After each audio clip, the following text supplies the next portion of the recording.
What up, folks? Amani Channel. It's New Year's Eve 2020. I just want to hop on here real quick because it's been a hell of a year, hasn't it been? I don't know what I was doing a year ago. I don't know what we did for New Year's last year, but I know what we're doing this year. We're chilling at the house watching. Well, I suppose we'll watch the ball drop at midnight because there's nowhere to go. I told my wife, I said, let's, because I'm in Atlanta.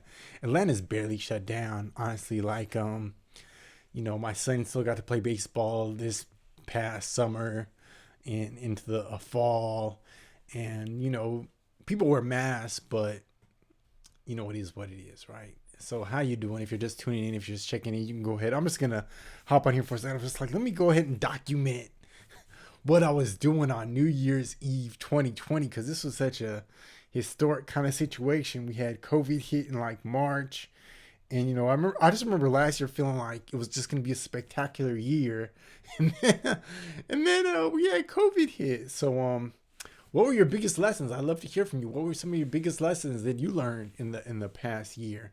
And I meant to come out earlier, but I literally I've been working because yeah, anyways, it's like the Thursday fuck. In broadcasting, we call it the Friday fuck. That's where like you get inundated with work. And so I just finished up. So I was like, let me hop on here and see what share some of my lessons that I learned and also just interact with you and see what some of your lessons that you learned in this past year were. All right, so my first lesson learned is that you gotta be flexible. You gotta be flexible. You gotta be able to pivot. You gotta be able to adjust. And I work at a TV station here in Atlanta, and about a week before COVID hit, I had a conversation with HR. I was like, "What are we planning to do? Like, if this becomes a serious problem?" And apparently, management had already been talking about it because I was actually on my day off. I wasn't working, and I got a text from my boss to give him a call. He was like, "Yo, Amani, we're out the office now. You're gonna be working from home from now on." Thought it was just gonna be a couple weeks, right? I mean, that's what everybody was thinking. It was just gonna be something. Thanks for the thumbs up, by the way. It was just gonna be something really short term and temporary. And now here we are, like 10 months later, whatever it is, 8 months later, and I'm still working from home. So I'm very thankful for my employer because they sent me this workstation, and I actually have my Mac configured at first to like VPN, and I can just basically edit on all of their servers and everything right from the luxury of my home office. So just be flexible. For me and the wife, she was not used to having me home for extended periods of time throughout the day, so it's been kind of an adjustment there.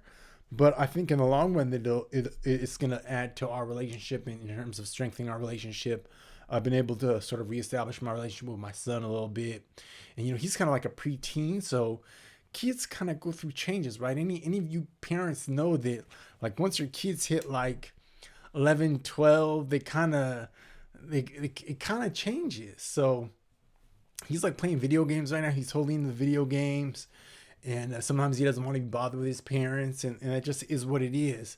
That being said, we'll go for walks in the neighborhood, that sort of thing.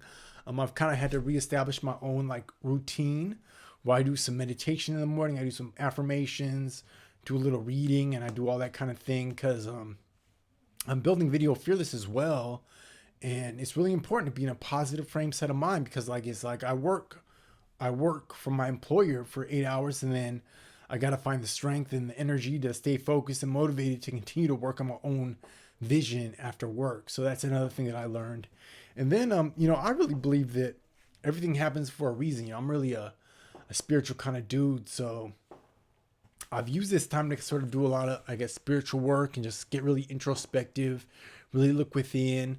I really encourage you to do the same. Like I meditate frequently, and it's like it's I think it's a good thing to sort of spend some time getting to know yourself. And I think that's what the big lesson in all of this is. It's really given us all the opportunity to get to know ourselves better. So hopefully you've been able to do some introspection in this past year. Now, as devastating as COVID's been, for the families who were affected, hopefully for all of us, we appreciate life. We're thankful for being healthy. Like, no one in my immediate family's been, well, my sister got COVID.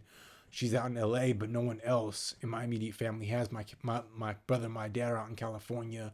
My wife and my son, we've all been healthy. My in-laws, they're all healthy. And so that's something to be thankful for, right? We got to appreciate the small things.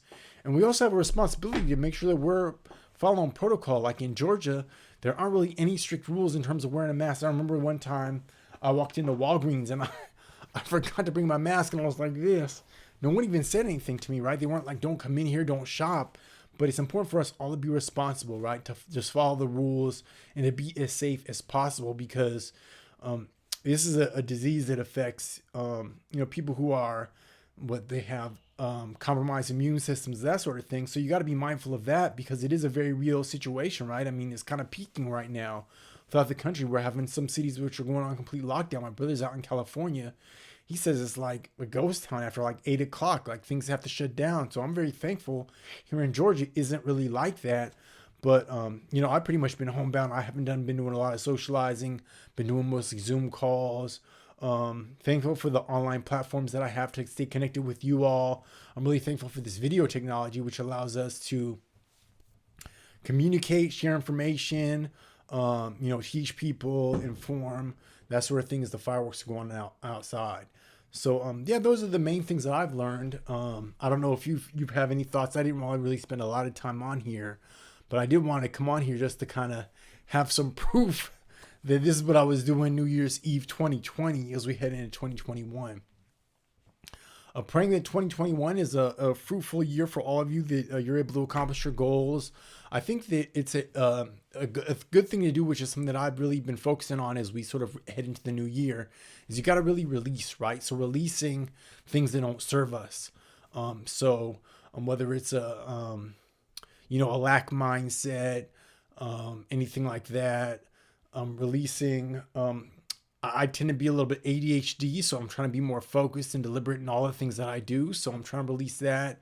So we got to think about things that don't serve us, and then focus on the things that we want to manifest in our lives, because I do feel like this is a tremendous time to sort of change your situation. Like, the world kind of shifts around you. That's what I believe. And so you got to focus on the positive things that you want to see the outcomes are, and not focus on the negative, right? Our mind tends to want to control us. Like, the ego tries to control us, and it's really time to control the ego. All right. So, anyways, everybody have a good evening. Be safe in whatever you're doing. Hopefully you're staying safe. You're staying indoors. That's the plan for me and the family. Devin's playing video games. My wife is upstairs watching some television. I'm going to go upstairs and hang out with them now as we bring in the new year. I want you to be safe. Namaste. Be safe in all you do. Get in some meditation. If you haven't tried to meditate, I would encourage you to just take 5-10 minutes. It doesn't have to be anything super, like, it's not a difficult thing to do. It's just you got to breathe deep and slow down your thoughts. Look up guided meditations on YouTube if you're looking for some help in doing that, because this is a time to really think about how we can change things for ourselves and for others, right? We can be a little more focused on serving others, more giving, more loving, more forgiving, more accepting. And each of us can help make this world a better place if we're just able to do that. All right. Amani Channel. Hopefully you're well. Be safe. Talk to you soon. Peace.